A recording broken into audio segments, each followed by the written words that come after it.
चलिए ठीक है, ठीक। मैं कंटिन्यूस करता हूँ फिर। एक बार पुनः आप सभी लोगों को बहुत हार्दिक साधुवाद, नमस्कार, अभिवादन। द्रोणाचार्य शासकीय महाविद्यालय परिवार और social science and humanities association के संयुक्त तत्वाधान में ये जो अकादमिक विमर्श रखा है, उस अकादमिक विमर्श के सूत्रधार और समाजशास्त्र के क्षेत्र में एक स्थापित व्यक्तित्व सम्माननीय प्रोफेसर भूप सिंह गौर साहब, आज के इस कार्यक्रम के सम्माननीय मुख्य अतिथि, तिहाड़ जेल में और गोवा जेल में आईजी प्रिजन के रूप में अपनी सेवाएं देने वाले, जो यूएन में प्रिजन रिफॉर्म्स के फेलो भी रह चुके हैं, बहुत ही senior administrative officer doctor Jaidev Sarangi ji, आज के इस सत्र में अपने लंबे अनुभवों से अपने ज्ञान का लाभ सबको देने के लिए हमारे बीच में आईजी प्रेसिडेंट जयपुर से श्री विक्रम सिंह साहब हैं। Shri Vikram Singh ji, social science and humanities association के सम्माननीय अध्यक्ष प्रोफेसर अश्विनी अग्रवाल जी, महासचिव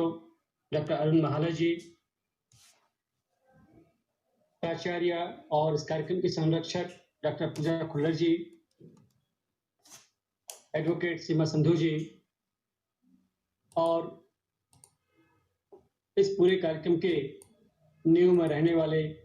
एक और बहुत लर्नेड सोशलॉजिस्ट सम्माननीय प्रोफेसर आलोक कुमार मीणा जी, आप सभी की टीम, सबको बधाइयां देते हुए मैं इस बात को यहाँ से प्रारंभ करता हूँ कि आपने जो कार्यक्रम रखा उसमें 3 चीजें विशेष रूप से हैं। एक, प्रिजन रिफॉर्म्स के लेकर के हिस्ट्री, दूसरा मैनेजमेंट, और तीसरा चैलेंजेस। मानव व्यवहार निश्चित रूप से 2 भागों में देखा जा सकता है, एक समाज और विधि के द्वारा स्वीकृत, और दूसरा जिसको समाज सांस्कृतिक मूल्य या विधि स्वीकृत नहीं करती है और उसमें कहीं दंड के प्रावधान भी होते हैं। तो ऐसी स्थिति में यदि कोई व्यक्ति कारण कुछ भी हो, आपराधिक घटना से संलग्न हो जाता है, आपराधिक प्रक्रिया को अंजाम देता है, तब उसके साथ क्या होना चाहिए, ये विभिन्न स्टेजेस पर अलग अलग तरह से जानने को, समझने को एकेडमिशियंस ने, एडमिनिस्ट्रेटर्स ने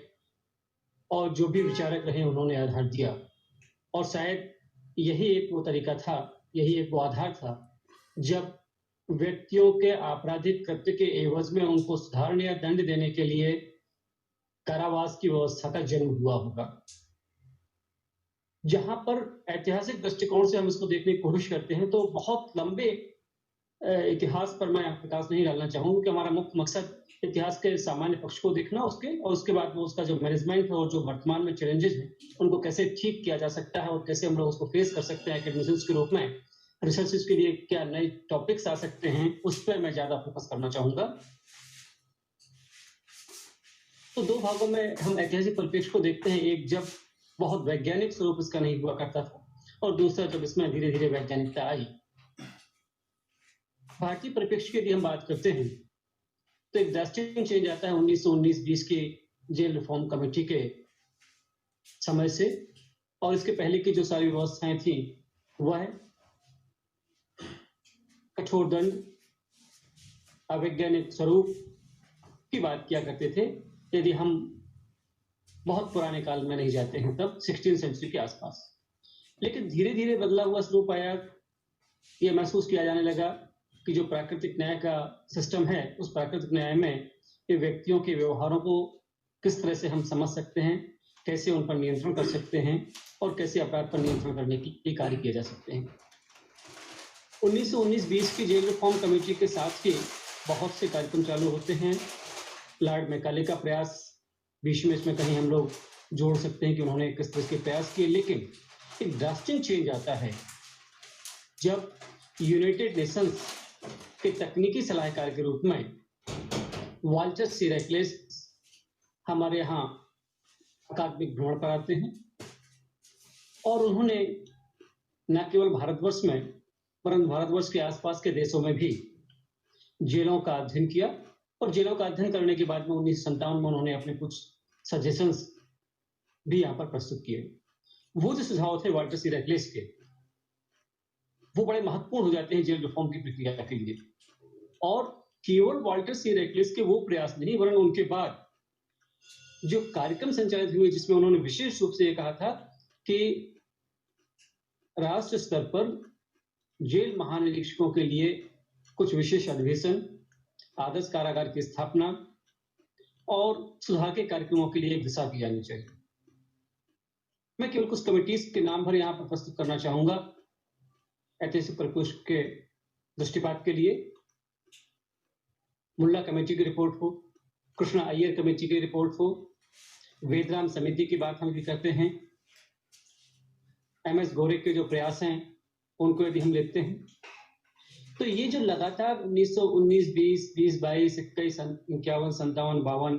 ये जो 1922 का जो अधिवेशन हुआ था, उन सबसे लेकर के हम 83 तक की प्रक्रियाओं को देखने की कोशिश करते हैं और उसके बाद भी यदि हम वेदराम समिति तक जाते हैं और 1986 के वर्किंग कमेटी की हम बात करते हैं या जो स्टैंडर्ड मिनिमम रूल्स हैं यूनाइटेड नेशंस के, उन्होंने 1955 में जो यूनाइटेड नेशंस ने अपने स्टैंडर्ड मिनिमम रूल्स दिए हुए थे, इन सब बातों में जो सार संक्षेप निकल के आता है वो ये कि मनुष्य यदि अपराध कर बैठता है, जैसा कि सम्मानीय डॉक्टर भूप सिंह गौर साहब ने कहा था कि हमारी संस्कृति में है कि अपराध से घृणा करो, अपराधी से नहीं, और यही natural justice system, social justice system और क्रिमिनल जस्टिस सिस्टम तीनों का पार्ट होता है कि हमको मनुष्य को मनुष्यता की मुख्य धारा में लाने के प्रयास करने चाहिए और यदि किसी कारणवश व्यक्ति से अपराध हो जाता है तो उसको हम सुधार के अवसर दें। और 20वीं शताब्दी का जो विशेष रूप से सुधारवादी दर्शन आता है, यदि हम पेनोलॉजी के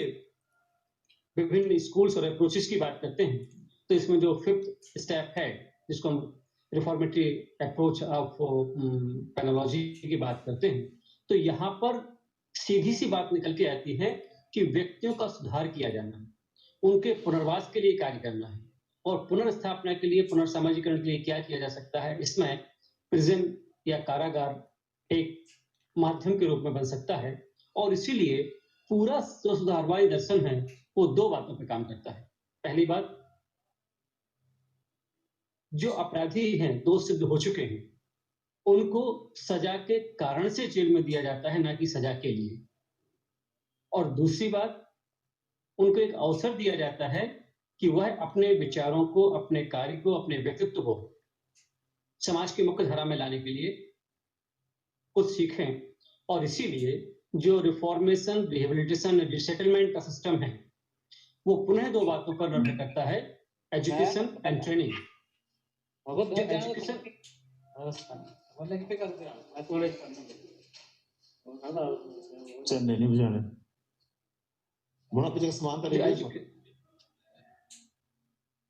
एजुकेशन एंड ट्रेनिंग की जब मैं आपसे बात कर रहा था तो दो तरह की बातें आती हैं, एक फॉर्मल एंड इनफॉर्मल एजुकेशन और ट्रेनिंग भी फॉर्मल एंड इनफॉर्मल ट्रेनिंग।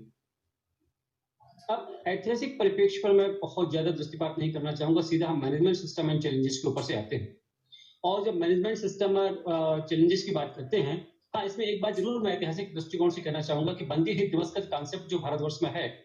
वो बंदी हित दिवस का कॉन्सेप्ट भी इसलिए दिया गया था ताकि एक अवसर वर्ष में या वर्ष में अलग अलग समय पर लोगों को दिया जा सके कि किस तरह से बंदियों को उनकी क्षमताओं को प्रस्तुत करने का अवसर मिल सकता है और उसके एवज में उनको रेमिशंस मिलती है। बहुत से हमारे विद्वान साथी इसमें जुड़े हुए होंगे जिन्होंने प्रिजन रिफॉर्म पर काम नहीं किया होगा, तो दो छोटी छोटी चीजें बता दूं, उसके बाद हम लोग आगे बढ़ते हैं। कि जो सेंटेंस होता है, सेंटेंस मीन्स इम्प्रिजनमेंट का जो पीरियड होता है, उस तकनीकी शब्दावली है। हमारे बहुत से साथी होंगे जो प्योर सोशियोलॉजी या ह्यूमैनिटीज के डिफरेंट विषयों के साथ में ताल्लुक रखते होंगे। अपराध शास्त्र, विधि शास्त्र या जेल रिफॉर्म्स के जो तकनीकी शब्दावली में है, उसमें कुछ एक दो शब्द ऐसे हो सकते हैं जिनसे हमको भी फेमिलियर होने की आवश्यकता है। तो ये जो सेंटेंस की मैं बात कर रहा था, उस सेंटेंस पर निर्भर करता है कि व्यक्ति को किस तरह के प्रोग्राम्स दिए जा सकते हैं। प्रिजन में अंडर ट्रायल प्रिजनर्स हो सकते हैं और कन्विक्टेड हो सकते हैं। सुधारवादी दर्शन में एक और एकेडमिशियंस के रूप में मैं एक चीज को आप लोगों के साथ में शेयर करना चाहता हूं बहुत विनम्रता के साथ, कि कभी भी एकेडमिक फील्ड में जेल में रहने वाले व्यक्तियों को कैदी या बंदी के नाम से नहीं पुकारा जाता है, उनको अंतरवासी शब्द के नाम से पुकारा जाता है। इनमेट्स के रूप में हम उनको कहते हैं। और ये जो इनमेट्स होते हैं दो तरह के होते हैं, अंडर ट्रायल्स और कन्विक्टेड। और प्रिजन की जो व्यवस्था होती है, उनके जो बैरिक्स हैं, सम्मानीय विक्रम सिंह साहब यहाँ पर हैं, सम्मानीय सारंगी साहब यहाँ पर हैं, जो जेल के साथ लंबे समय से जुड़े हुए हैं और अच्छे प्रशासनिक पद पर अपनी सेवाएं देते हुए कार्य कर रहे हैं। सब चीजों से बहुत अच्छे से वाकिफ होंगे। बहुत थोड़ा सा हम लोग एकेडमिशियंस के रूप में जब काम करते हैं या प्रिजन की विजिट करते हैं या वहाँ पर रिसर्चेस करते हैं, चूंकि थोड़ा सा अनुभव मुझे है जेल ऑफिसर्स को ट्रेनिंग देने का भी और जेल रिफॉर्म पर कुछ काम करने का भी, तो उसमें जो छोटा सा अनुभव मैंने पाया है कि यहाँ पर जो अंडर ट्रायल और कन्विक्टेड के साथ में जब उनको इनमेट का नाम दिया गया, अंतरवासी दिया गया, तो उसके पीछे जो विचारधारा या दर्शन है वो यही है कि उनके मन में यह बात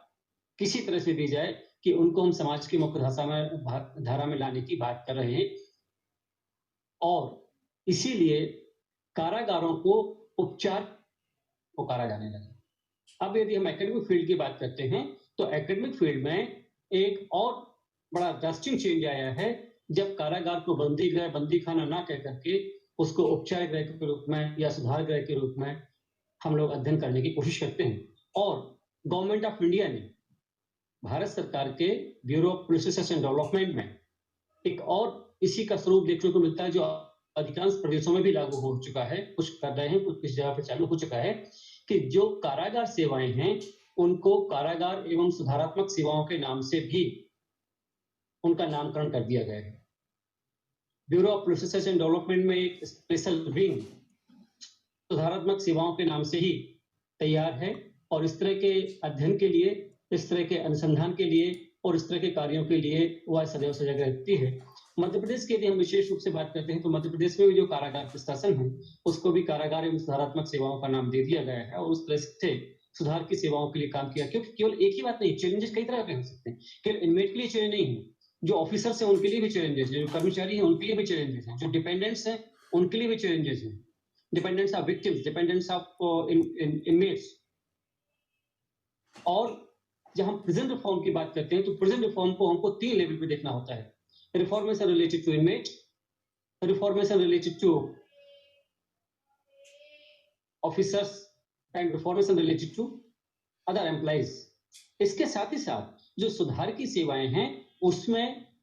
वह प्रयास भी दिए गए हैं कि अंदर काम करने वाले व्यक्ति के सामाजिक, सांस्कृतिक और वैधानिक उनके जो अधिकार हैं, उनके पास जो अवसर मिलने चाहिए, कैसे ठीक तरह से उनको व्यवस्थित किया जा सकता है। और इस संबंध में बहुत नजदीक के जो 2 कार्यक्रम bureau of police research and development ने किए थे, मध्य प्रदेश के भोपाल स्थित CAPT में उन्होंने 2 कार्यक्रम किए। एक कार्यक्रम all India jail officers conference के रूप में 2018 में, और एक कार्यक्रम 2019 में, जब उन्होंने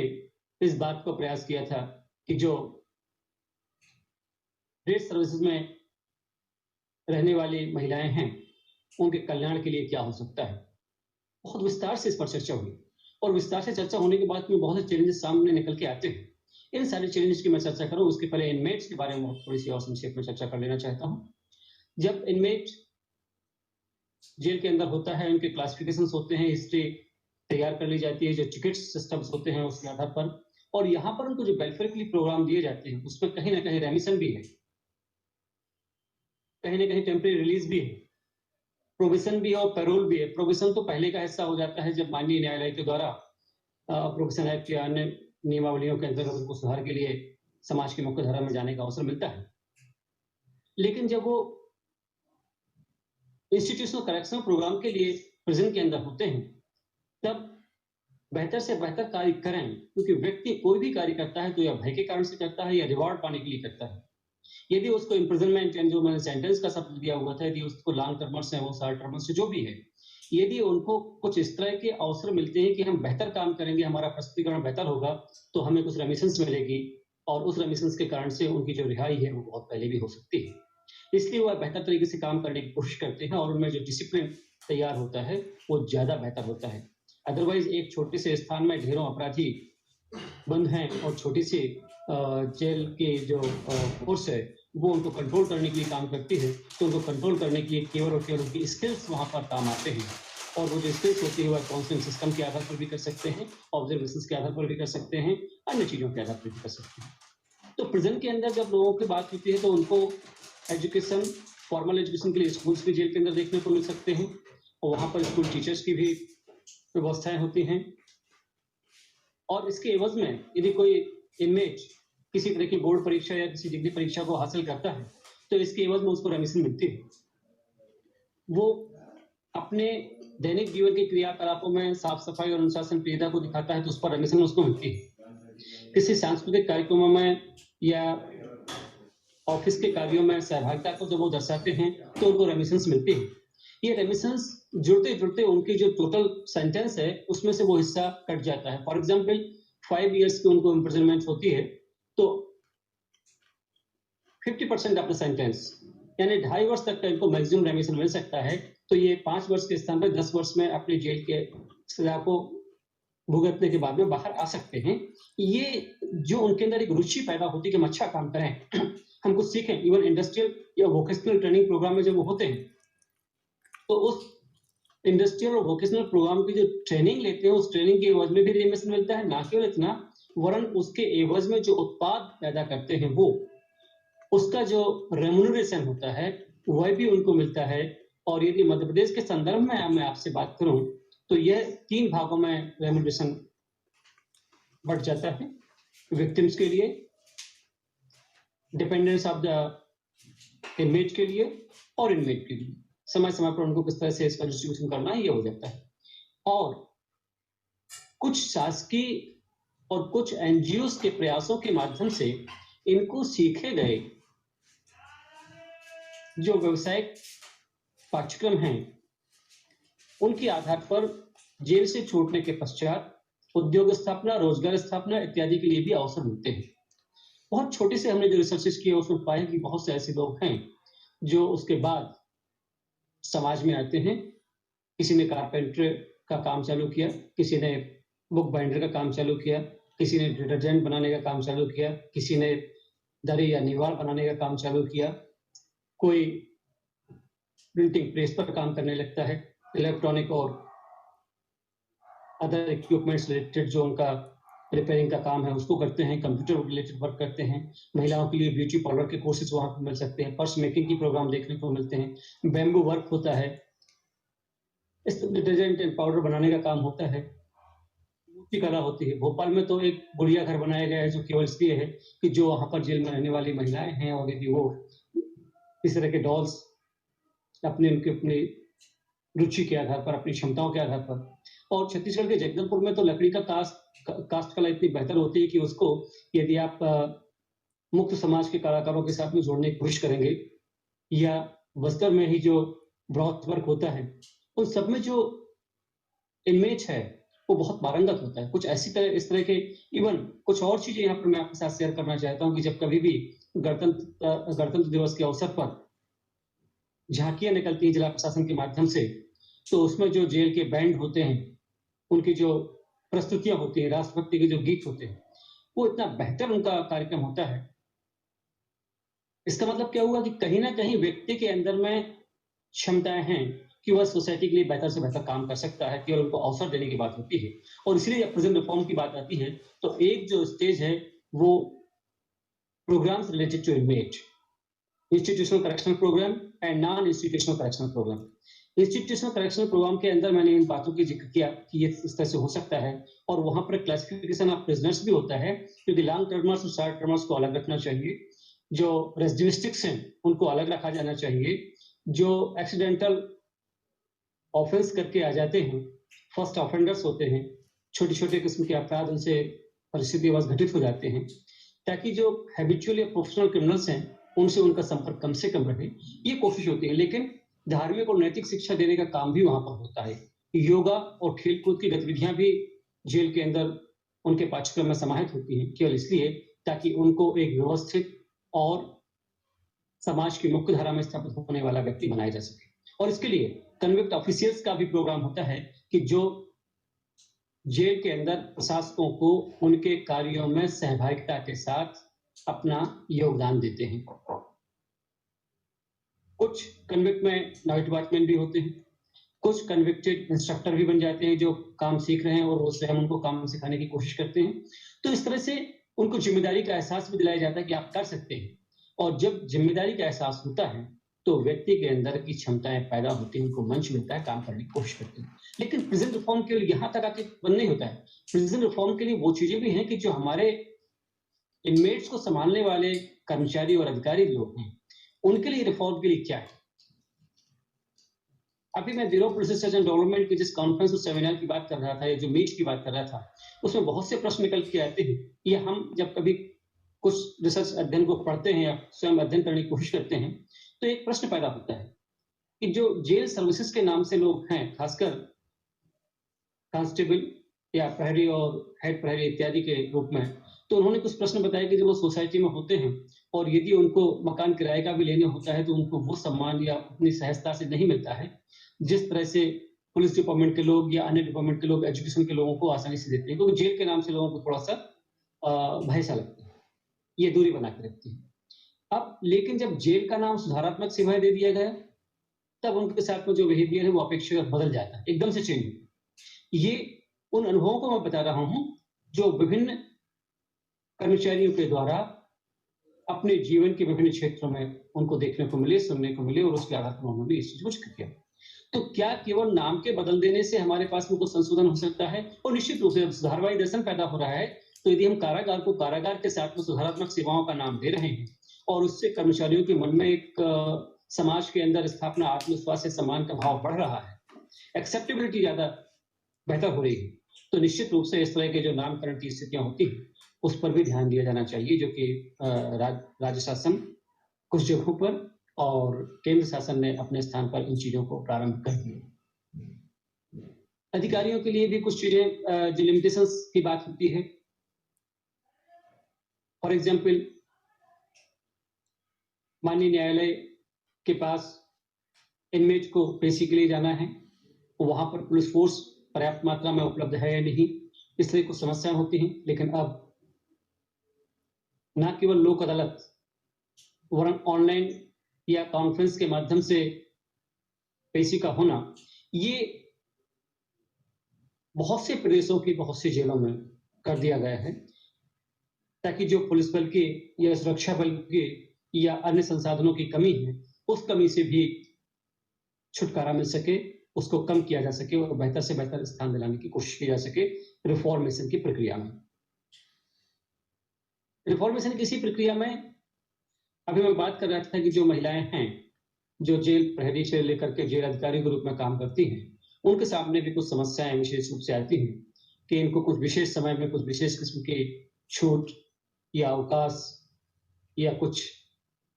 विशेष आधार या अधिकार इनको मिलने चाहिए, उसके लिए भी धीरे धीरे काम चालू हो रहा है और उस पर काम करना चालू कर। रिवॉर्ड सिस्टम भी होना चाहिए, जैसे कि रेमिशन एक रिवॉर्ड है इनमेट्स के लिए, वैसे ही जेल कर्मचारियों के लिए, जेल अधिकारियों के लिए भी रिवॉर्ड सिस्टम कुछ हैं, लेकिन इसमें कुछ बढ़ोतरी होना चाहिए, क्योंकि जो चैलेंजेस आती हैं, चैलेंजेस को फेस करने के लिए हमारे पास में जो हमारी टीम है, यानी जो रिफॉर्मेशन में जुड़ी हुई टीम है, उसके मॉडल को यदि बूस्टअप किया जाता है और यदि वो बूस्टअप होता है तो निश्चित रूप से वो ज्यादा बेहतर तरीके से काम करने की कोशिश करते हैं। और इस तरह के जो अवार्ड्स हैं या रिवॉर्ड्स हैं, अलग अलग क्षेत्रों में अलग अलग जगहों पर होते हैं,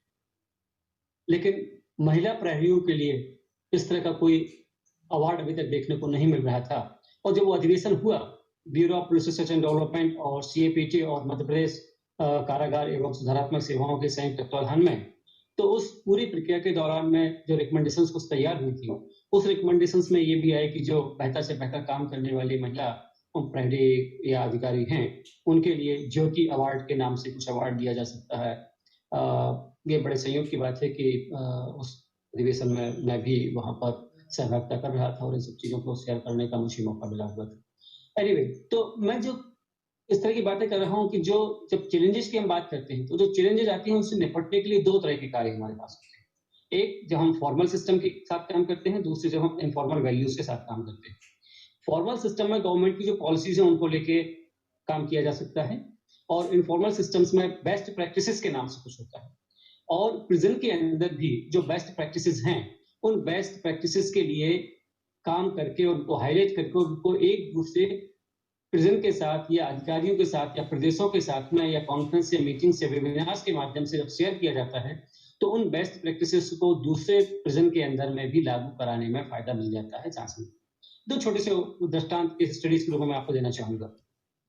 वो केस स्टडीज आज के हिसाब से भले ही उतनी समीचीन ना हो, लेकिन प्रिजन रिफॉर्म में किस तरह के ड्रास्टिक चेंज आए हैं उनकी मैं आपसे बात करना चाहूंगा। एक जेल, वहां पर महिलाओं को सफेद साड़ी के स्थान पर, जो इनमेट थी उन महिलाओं की बात कर रहा हूं, सफेद साड़ी के स्थान पर गुलाबी साड़ी पहनाने का प्रयास प्रारंभ किया गया। वर्तमान में वह जेल छत्तीसगढ़ के अंदर है और वो जो जेल अधिकारी थे वो चूंकि अपराध शास्त्र के ज्ञाता भी थे, मनोविज्ञान के भी ज्ञाता थे, तो उनको ये महसूस हुआ कि भारतीय सामाजिक सांस्कृतिक परिदृश्य में सामान्य अवस्था में जो विधवा होती हैं महिलाएं वो सफेद साड़ियां पहनती हैं, तो कहीं ना कहीं महिलाओं के मन में ये बात ना आए, इसलिए उनको सफेद साड़ी के कलर को उन्होंने रिक्वेस्ट किया कि इसको कलर चेंज किया जा सकता है। एक प्रयास प्रारंभ किया, एक बेस्ट प्रैक्टिस में आया, कहीं ना कहीं बेस्ट प्रैक्टिस के रूप में ऐसी जा सकती है। दूसरा एक छोटा सा उदाहरण,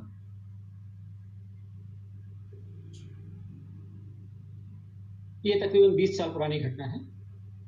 जब इनमेट्स को वेलफेयर प्रोग्राम्स के लिए या कॉल के लिए या किसी अन्य चीजों के लिए जेल से बाहर ले जाया जाता था, तो एक महिला इनमेट, उनके साथ में छोटा सा बच्चा, क्योंकि 5 साल तक की उम्र के बालक और बालिकाओं को माँ के साथ रहने की इजाजत है प्रिजन के अंदर। वो तकरीबन 3.5-4 साल का बच्चा होगा जो शुरू से अपने माँ के साथ में प्रिजन के अंदर रहा है। और जब वो गाय देखने के बाद बहुत जोर से वो चिल्लाता है, माँ इतनी बड़ी बिल्ली। आप सोचिए उस बच्चे का सोशलाइजेशन क्या हुआ। उसने जेल के अंदर पशु पक्षियों में केवल बिल्ली या चिड़िया इत्यादि को देखा हुआ था, गाय को जानता नहीं। अब तो बहुत सी जेलों में पशुपालन की बहुत सारी चीजें होने लगी, यहाँ पर गाय भी देखने को मिल जाती है। इन प्रयासों की हम लोग बाद में बात करेंगे, लेकिन उस बच्चे की मैं बात कर रहा हूँ, 4 साल का बच्चा जिसने बचपन से लेकर के 4 साल तक की उम्र केवल अपनी माँ के साथ प्रिजन के अंदर गुजारी हुई है और पहली बार वो जेल से बाहर निकल के आता है और वहां पर गाय को देखकर चिल्लाता है, क्योंकि वो समझता था कि सारे जानवर बिल्ली ही होते हैं। तो वहां पर उस बच्चे की स्थिति को देखिए, उसका जो सोशलाइजेशन है उसको देखा जाए, तो क्या वहां उसके रिफॉर्म की आवश्यकता महसूस नहीं होती है? पनिशमेंट उसको भी डायरेक्ट या इनडायरेक्ट रूप में कहीं कुछ मिल रहा है। अब प्रिजन रिफॉर्म में इस तरह के बहुत से प्रोग्राम चालू हो चुके हैं, जैसे बच्चों के लिए बाल गृह, झूला घर, उनके स्कूल्स, उनके बाहर के जो विजिट्स प्रोग्राम्स हैं, उनके इंटरेक्शंस के प्रोग्राम्स हैं, ये निरंतर चल रही है। लेकिन वो बेस्ट प्रैक्टिसेस की जो बात आपसे मैं कर रहा हूँ, यदि ये 20 साल पुरानी घटना हो सकती है, लेकिन आज हम बेस्ट प्रैक्टिस में और बहुत सारी चीजें देख सकते हैं। तिहाड़ जेल की जब मैं बात कर रहा हूँ, अभी हमारे साथ में माननीय सारंगी साहब हैं जो तिहाड़ जेल में भी आईजी के रूप में रहे हैं, अपने अनुभवों को बताएंगे कि वहाँ का जो नमकीन बनता है उसकी डिमांड इतनी होती है कि प्रोडक्शन पूरा नहीं हो पाता है, लोग उसके लिए इतना ज्यादा मात्रा में उसको काम करते हैं। जगदलपुर की बात कर रहा हूँ, जो बैम्बू वर्क या ब्रॉस वर्क होता है, उसकी बनाई हुई मूर्तियों की डिमांड इतनी होती है कि मिल नहीं पाता है। यदि मैं सागर मध्य प्रदेश या मध्य प्रदेश के अन्य जिलों की बात करूं, तो यहाँ पर भी जो दरी और निवाड़, गलीचे इत्यादि बनते हैं, वो सरकारी ऑर्डर्स पर तो सप्लाई होते हैं, लेकिन पब्लिक भी उनको जिस तरह से उनके जो प्रोडक्शन सेंटर्स हैं और सेल सेंटर्स हैं, वहां से इतनी मात्रा में उनके पास डिमांड होती है कि उसको पूरा नहीं कर पाते। एनजीओज ने इस मामले में काफी कुछ उनको हेल्प करने की कोशिश की है। तो ये जो बेस्ट प्रैक्टिसेस हैं, ये बेस्ट प्रैक्टिसेस केवल इसलिए नहीं कि वहां पर उनको प्रोडक्शन का पैसा मिल रहा है, वरन इसलिए भी कि इसके आधार पर समाज के साथ में यह बात भी निकल के आती है कि जेल के अंदर रहने वाले जो व्यक्ति हैं वो अवसर चाहते हैं सुधरने के लिए, वो अवसर चाहते हैं समाज की मुख्यधारा में जुड़ने के लिए, इसलिए उन पर विश्वास करने की आवश्यकता है। एक एकेडमिशियन के रूप में मैं इस चीज के बाद प्रमुखता से शेयर करना चाहता हूं कि यदि व्यक्ति वहां से जेल से निकल के आता है और उत्तर संरक्षण कार्यक्रमों के बाद या उसके साथ इकोनॉमिक, सोशल और साइकोलॉजिकल रिफॉर्मेशन और रिसेटलमेंट के अवसर यदि उसको नहीं मिलते हैं, तो वो अपने आप को अकेला महसूस करेगा, अपने आप को नेग्लेक्टेड महसूस कर सकता है और हो सकता है कि वो पुनः अपराध की दुनिया में जाए या डिसअपियर करे, या जो प्रोफेशनल क्रिमिनल्स हैं, गैंगस्टर्स हैं, वो उसको एज टूल इस्तेमाल करने की कोशिश करने लगे। इसीलिए ये रिफॉर्मेशन की प्रक्रिया में यह सारी बातें भी आती हैं। अब मिनिमम सिक्योरिटी और मैक्सिमम सिक्योरिटी की भी हम बात करते हैं तो जेल रिफॉर्म्स में उसका जो फिजिकल स्ट्रक्चर है उसकी भी आवश्यकता महसूस होती है। और वर्तमान समय में तो जेल रिफॉर्म्स के जो प्रोग्राम हो रहे हैं उनमें न केवल सीसीटीवी, न केवल कॉन्फ्रेंस कॉलिंग, वरन वहां पर जो बेस्ट प्रैक्टिसेस की शेयरिंग्स हैं वह भी चालू हो रही हैं। Circle jails, central jails, district jails, sub jails, open jails, ये जो कॉन्सेप्ट पैदा हो, ओपन जेल्स को अब नए तरीके से नए कॉन्सेप्ट में भी लेके आया जा रहा है कि व्यक्तियों को ताकि एक अवसर मिल सके ब्रिज के रूप में। ब्रिजिंग का टाइम होता है ये, जब वो जेल से छूट रहे होते हैं उसके पहले यदि उनको ओपन जेल्स में रखा जा सकता है। पहले केवल सरेंडर डकैट्स के लिए ओपन जेल्स हुआ करती थी, अब धीरे धीरे परिवर्तन हो रहा है। तो ये इस तरह की हम बात करते हैं। अब कम्युनिटी पुलिसिंग की जब बात होती है तो कम्युनिटी प्रिजनिंग की भी क्या बात हो सकती है। लोग तो उस स्तर पर भी सोचने की कोशिश कर रहे हैं। रिफॉर्मेशन की प्रक्रिया समय के आधार पर बदल सकती है। आपने बहुत अच्छा ये जो टॉपिक लिया हुआ है इसके लिए एक बार पुनः बधाई देते हुए मैं अपनी वाणी को विराम देने के पहले दो मिनट का और समय लेना चाहूंगा और उसमें यह बात आपके साथ शेयर करना चाहता हूं कि ये जो रिफॉर्मेशन की प्रक्रिया तीनों स्टेज पर जब आती है तो बेस्ट प्रैक्टिसेस के बाद में एक और बहुत महत्वपूर्ण चीज होती है कि जब ये कार्य होते हैं तो सोसाइटी तक, एजुकेशनिस्ट तक क्या वो चीजें पहुंच पाती है नहीं। एकेडमिशियन होने के नाते हमारा दायित्व होता है कि हम अधिक से अधिक इन चीजों पर कार्य करें। और जब अकादमिक प्रस्तुतिकरण इन चीजों का होता है तो सोसाइटी से लेकर के पॉलिसी मेकिंग तक में इनकी आवश्यकता महसूस होती है। हमारे जो जेल ऑफिसर्स हैं वो बहुत काम करते हैं, लेकिन जेल ऑफिसर्स के उन काम को एकेडमिक रिकॉग्निशन के साथ में पॉलिसी मेकिंग में प्लेसमेंट मिलता है क्योंकि उनकी लिमिटेशंस है। हमारी अपनी कुछ लिमिटेशंस होती हैं, कुछ आपकी लिमिटेशंस होती हैं और इनके साथ में जब मिलकर के हम काम करते हैं तो बहुत बेहतर काम होता है। और इसीलिए government of India, ministry of home affairs, bureau of research and development project से लेकर के रिसर्चेस के लिए भी अपने जो सुधारात्मक सेवाओं की विंग जो उन्होंने तैयार की है उसके लिए वो उनको बूस्टअप करने का भी काम करते हैं। और केवल वहां नहीं वरन प्रत्येक राज्य में इनके जो R&Ds, research and development wings, इनके यहाँ जो स्टेटिस्टिकल विंग होती है, जो ट्रेनिंग विंग्स होती है, उन ट्रेनिंग विंग्स में भी इस तरह के कार्यक्रम संचालित होते हैं। जयपुर से सामान्य डॉक्टर सिंह विक्रम सिंह साहब हैं, राजस्थान में भी इस तरह की प्रैक्टिसेस होती होंगी निश्चित रूप से। दूसरे प्रदेशों में भी कुछ हम लोगों ने देखने की कोशिश करते हैं, वहां पर इन चीजों को देखा जा सकता है। तो ये जो बेस्ट प्रैक्टिसेस की बात मैं कर रहा था, इनको जब शेयर किया जाता है, इनको जब पब्लिकेशंस में लाया जाता है, इनको जब पॉलिसी मेकिंग में लिया जाता है और इसके साथ ही साथ जो इनमेट हैं, जो रिलीज्ड ऑफेंडर्स,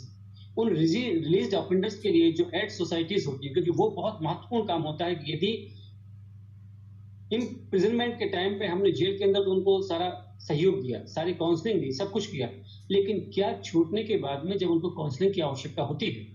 तो आफ्टर केयर प्रोग्राम्स के अंतर्गत हमने उन चीजों को लिया है या नहीं लिया है। निश्चित रूप से ये होना चाहिए। कुछ जगहों पर है, कुछ जगहों पर नहीं है, लेकिन डिफरेंट एसोसिएशंस में मैं इस बात को उठाने की कोशिश भी करता हूँ। यहाँ भी वही बात कहना चाहता हूँ कि एक हर स्टेट में या हर सर्किल जेल या सेंट्रल जेल के पास में कुछ एक ऐसा काउंसलिंग सेंटर होना चाहिए जहां पर released offenders, dependents of released offenders, dependents of victims या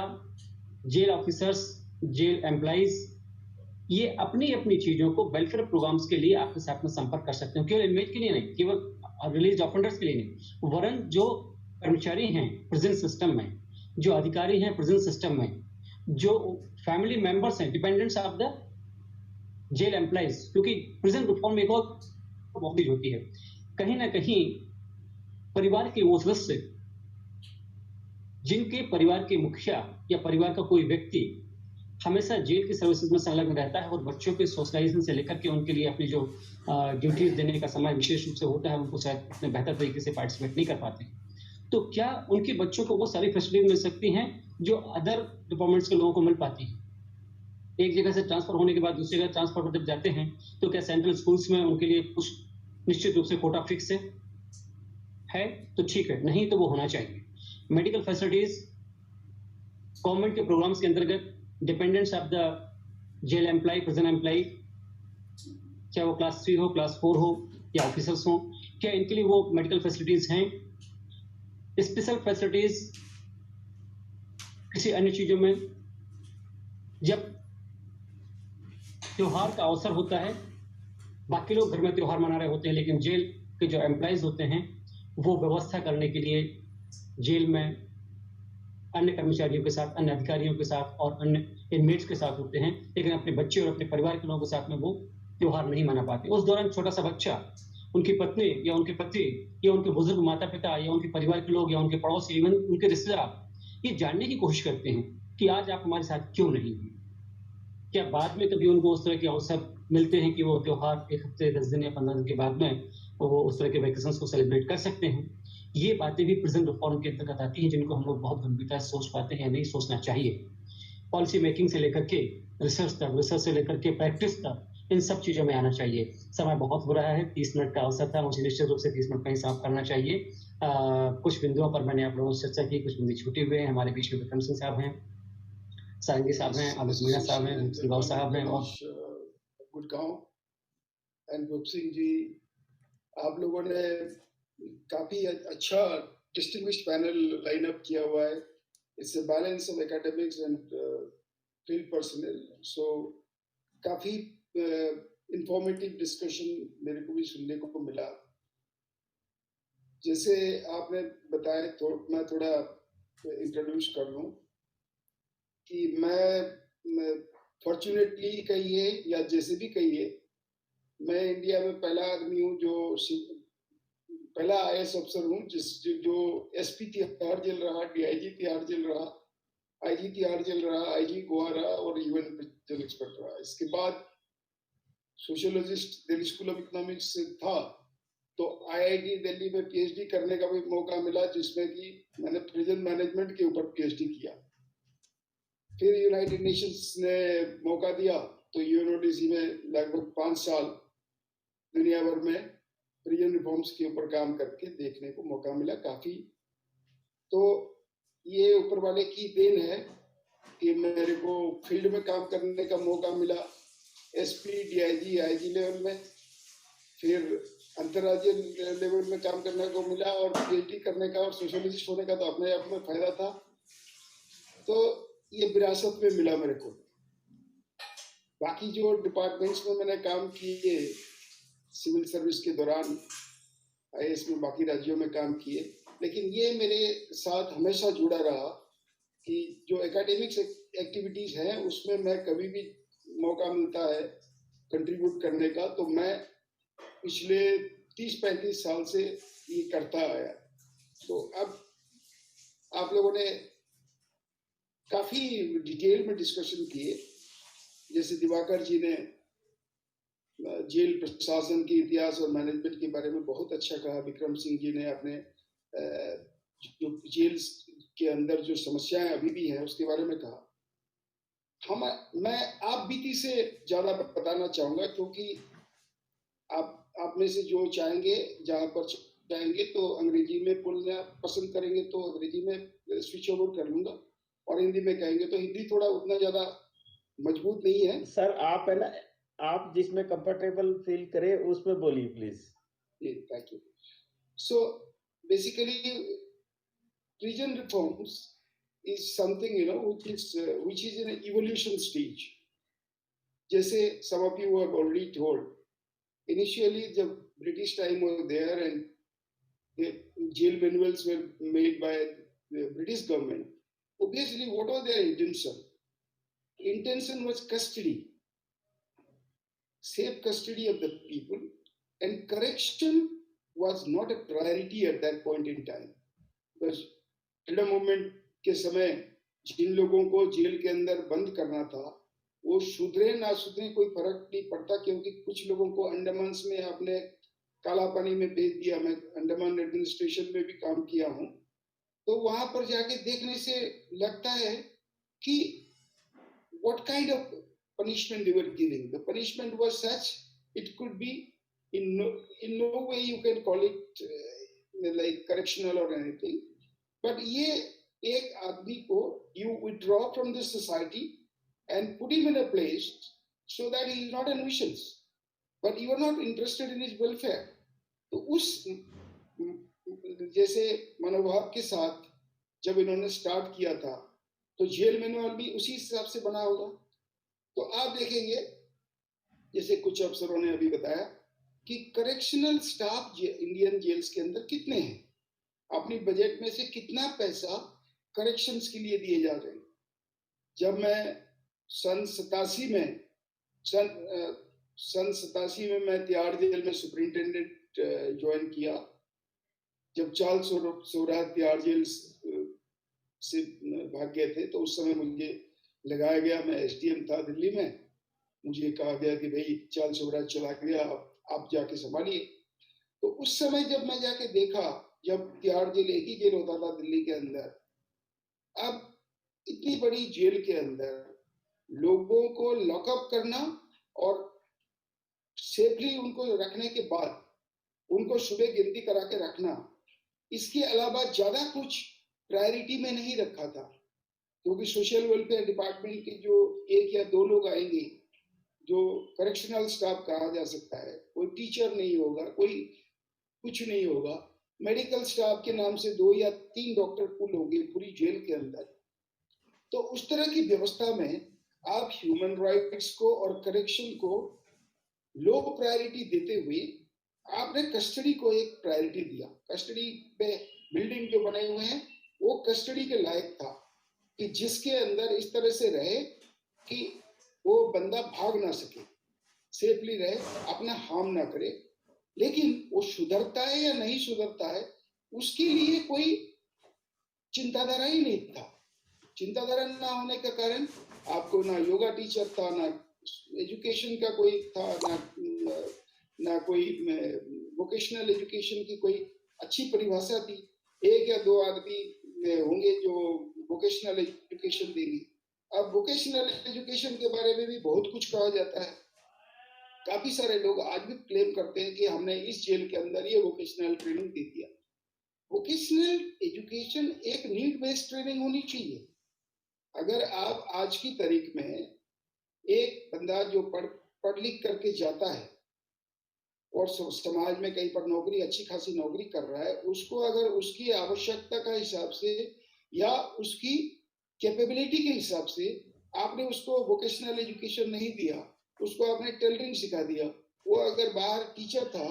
उसको आपने टेलरिंग सिखा दिया तो वो आके बाहर टेलरिंग थोड़ी ना सीखेगा।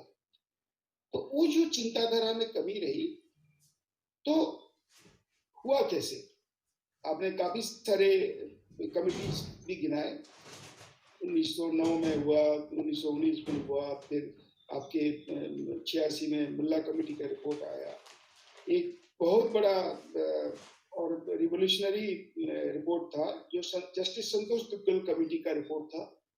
जिसमें जस्टिस संतोष दुग्गल थी चेयरमैन और जिसमें चेयरपर्सन, और जिसमें मैं भी मेंबर सेक्रेटरी था, जिसमें दिल्ली का प्रिजन सिस्टम के अंदर क्लासिफिकेशन को खत्म करने की रिकमेंडेशन हुई। तो जो A B C special class होता था उसको पहली बार खत्म किया गया जस्टिस संतोष दुग्गल कमेटी में, जिसमें मैं ही मेंबर सेक्रेटरी हुआ करता था। तो उस तरह की एक एक करके कमेटी आए। कमेटी में से आप कितनी ज्यादा इम्प्लीमेंटेशन कर पाएंगे? इम्प्लीमेंटेशन करने के लिए एक तो साधन चाहिए, फाइनेंशियल, मैन पावर। जो मैन पावर को आपने कभी रिप्रोडक्शन की चिंताधारा की ट्रेनिंग ही नहीं दिया, उसको सुबह लॉक खोलना है, शाम को बंद करना है, और अगर कोई इंडिसिप्लिन करता है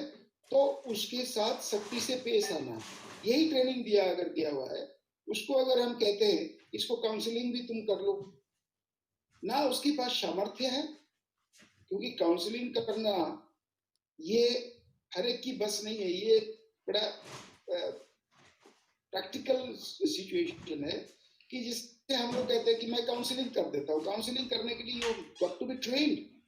तो वो ट्रेनिंग आपने दिया नहीं, उसको कहा कि हमने काउंसलिंग कराने के लिए आप कोशिश कर लो। क्या काउंसलिंग करेगा वो पढ़ा लिखा? जो तिहाड़ जेल के अंदर जब मैं सुपरिंटेंडेंट बन के गया तो ज्यादातर सिपाही और हवलदार वहां के वो दस्तखत भी नहीं कर सकते, अंगूठा लगाते थे। कैदी गिनती करेंगे, गिनती करने के बाद पर्चे के ऊपर लिख देंगे कि 535 लोग इसके अंदर हैं, और उसमें हवलदार अंगूठा लगाता था। तो उस सिचुएशन के अंदर आप ट्रेनिंग कहाँ पर दिए हैं, आपने कहाँ पर किया है? और जो बिल्डिंग आपकी बनी हुई है वो बैरेक्स है। आपकी जेलों के अंदर कहीं पर ना काउंसलिंग सेंटर बना हुआ था, ना कहीं पर डी एडिक्शन सेंटर बना हुआ था, ना कहीं पर क्लासरूम बना हुआ था। वोकेशनल एजुकेशन के नाम से एक जगह होगा जिसके अंदर अगर 2000 प्रिजनर्स हैं, अब उसमें 25 लोगों के लिए जगह बनाया हुआ है। तो करेक्शन के लिए आपका इंफ्रास्ट्रक्चर ही डेवलप नहीं हुआ था, तो और उसको आप इमीडिएटली कैसे करेंगे? सन 1993 में किरण बेदी आईजी बन के आई, मैं डीआईजी बन के आया वहां पर। तो जब किरण बेदी आई तो उन्होंने मांगा कि भाई कोई डीआईजी ऐसे दो जो पहले काम किया होगा। तो मैं 87 से 90 तक तिहाड़ जेल का सुपरिंटेंडेंट था। तो 93 में किरण बेदी जी ने जब कहा तो सरकार ने मुझे, पहला आदमी मैं हूं जो कि सुपरिंटेंडेंट के बाद फिर से डीआईजी बना दिया है सिविल सर्विस के अफसर होने के बावजूद। तो मैं तो काफी नाखुश था, लेकिन जब गया तो वो इतिहास पढ़ने में फायदा हुआ। तो मुझे लगा कि ऊपर वाले का ब्लेसिंग था कि मेरे को डीआईजी दोबारा बनाया गया। 93 से 95 तक जो तिहाड़ जेल में सुधार हुआ, किरण बेदी जी और हम आईजी और डीआईजी थे, उस दौरान हमने आइडेंटिफाई किए प्रिजन्स के अंदर पढ़े लिखे लोग कितने हैं। 500,000 लोग ऐसे निकल गए जो कि ग्रेजुएट हैं, इंजीनियर्स हैं, पीएचडी हैं और डॉक्टर्स हैं, वो जेल के अंदर बंद हुए हैं। उन लोगों से जब पूछा गया कि भाई आप वॉलंटरली टीचर बनना चाहते हो, तो वो लोग खुशी से तैयार हो गए। और सारे प्रिजनर्स पूरी जेल के अंदर 93 से 95 में पेड़ के नीचे क्लासरूम खुल गए सैकड़ों। नेशनल ओपन स्कूल की ब्रांच खोल दिए, इंदिरा गांधी ओपन यूनिवर्सिटी के ब्रांच खोल दिए। बाकी रही बात अभी किताबों की और कॉपी बुक की। सरकार से जैसे हम अप्लाई अगर करते हैं तो अगले साल की बजट में आएगा, और अगले साल की बजट में आने के बाद उसको जब आप खरीद के लाओगे तब तक हो सकता है कि आईजी या डीआईजी का ट्रांसफर ही हो जाए। तो हम लोगों ने सोचा कि बच्चों को ही अपील किया जाए। तो दिल्ली के स्कूल के बच्चों को अपील किए कि आपका जब स्कूल का एग्जामिनेशन खत्म हो जाएगा, आप पुराने कॉपी और बुक्स आके डोनेट कर सकते हो। यकीन मानिए 1 महीने के अंदर हमारे जो स्टोर रूम तिहाड़ जेल के थे वो सारे के सारे भर गए किताबों से। जरूरत से ज्यादा किताबें आ गई, क्योंकि वो कबाड़ में जाते थे, बच्चे आते थे और एक एक जैसे उनको लगता था कि वो समाज सेवा का योगदान कर रहे हैं। इसी तरह से एजुकेशनल रिवॉल्यूशन स्टार्ट हो गया। 1 पैसा सरकार की तरफ से खर्चा नहीं हो रहा था। सिमिलरली बाहर से लोग आए, आईआईटी दिल्ली के प्रोफेसर थे, प्रोफेसर धर, वो आईआईटी दिल्ली में मैकेनिकल इंजीनियरिंग के एचओडी